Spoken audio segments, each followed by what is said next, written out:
ဆုတောင်းနေုံနဲ့ရမယ်ဆိုရင်နဲ့လောကလူတွေဟာတူညီသောအကျိုးကျေးဇူးကိုရနေကြမှာပဲဘာဖြစ်လို့တော့ဆိုရင်လူတိုင်းဟာအကောင်းကြိုက်တာကြီးဖြစ်သောကြောင့်အကောင်းကိုရအောင်ဆုတောင်းနေကြမှာပဲတဲ့အဲ့ဒါကြောင့်မို့မြတ်စွာဘုရားအမိန့်ရှိတယ်ဆုတောင်းပြီးတော့ယူရာမျိုးမလုပ်သင့်ဘူးတဲ့လက်တွေ့ကျင့်သုံးလိုက်နာခြင်းကိုသာလေလုပ်သင့်တယ်အသက်ရှိခြင်းရဲ့အကြောင်းတရားကောင်းကိုစီးဖို့အထောက်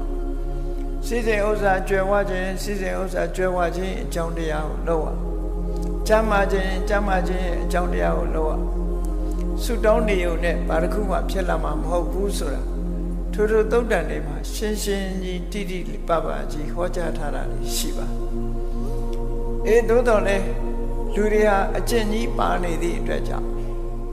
နတ်တွေထံမှာဆုတောင်းတဲ့ပုံစံမျိုးနဲ့ဘုရားစီမှာလည်းဆုတောင်းဆုယူမှုတွေဟာပြုလုပ်နေကြတော့မှရှိသေးတယ်အခုမြန်မာနိုင်ငံမှာလို့ထေရဝါဒဗုဒ္ဓဘာသာထွန်းကားတဲ့နိုင်ငံမှာတောင်ဆုတောင်းဆုယူတွေရှိသေးတယ်သို့တော်လည်း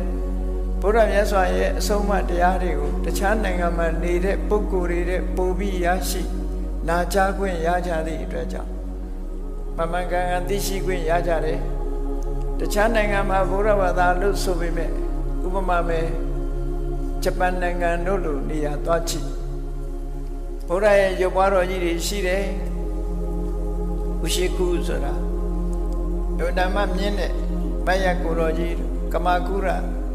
ထိုင်တော်မူရုပ်ပွားတော်ကြီးတို့အဲ့ဒါလို့ဖရာရုပ်ပွားတော်ကြီးတွေရှိမှာဆုတောင်းဆုယူပဲလုပ်နေကြတာလက်တွေ့ဖရာရဲ့အဆုံးအမဆိုတာသိလည်းမသိဘူးသိဖို့လည်းမကြိုးစားစဉ်းစားကြည့်ဖရာအဆုံးအမအဓိကမဟုတ်ဘူးဖရာရှိသွားအမွေတိုင်းတွေစီမီတွေ